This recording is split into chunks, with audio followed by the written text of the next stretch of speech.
ప్రకృతిలో దైవాన్ని దర్శించే సంప్రదాయం మనది. అలా వృక్షాన్ని దైవ స్వరూపంగా మనం భావించడంలో ఆంతర్యం ఏమిటి? నివాస వృక్ష సాధూనాం అని రామచంద్రమూర్తిని కూడా వృక్షంతో పోలుస్తూ ఉండటానికి నీడ, తినటానికి ఫలాన్ని అందించేటువంటి వృక్షము ఆ పరమాత్మ స్వరూపమే అని మనకు తెలియజేసింది రామాయణం.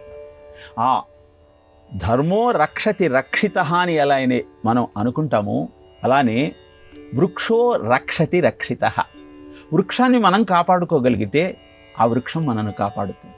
వృక్షం యొక్క ప్రాశస్త్యాన్ని తెలియజేయడం కోసమే మనము దేవతా వృక్షాలుగా మాహత్యాన్ని అనుసరించి కొన్నింటిని ఆరాధిస్తూ ఉంటాం.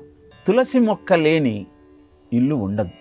కారణం, కావలసినంత ప్రాణశక్తి నీకు అందించేటువంటి మహిమాన్వితమైనటువంటి వృక్షమే తులసి చెట్టు.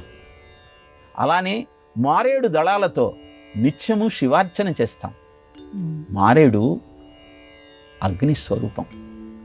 అద్భుతమైనటువంటి వేడిని, అగ్నితత్వాన్ని ఉద్దీపన చేసే లక్షణం కలిగినది. వటవృక్షం శివస్వరూపంగా భావిస్తాం. దక్షిణామూర్తి వటవృక్షం కింద నివాసం ఉంటాడు అని తెలియజేస్తాం. అశ్వత్థ వృక్షాన్ని విష్ణు స్వరూపంగా భావిస్తాం. ఇవే కాక మందారము, పారిజాతము, సంతానము, కల్పము, హరిచందనము అని ఈ 5 దేవతా వృక్షాలుగా వివరణించింది. ఇలా వృక్షాన్ని కాపాడుకుంటూ ప్రకృతి ద్వారా పొందేటువంటి సంపదలన్నింటినీ పుష్కలంగా అందుకుంటూ మానవ జీవితాన్ని పరిపుష్టం చేసుకుంటూ ముందుకు సాగటం అనేది భారతీయ జీవన విధానం.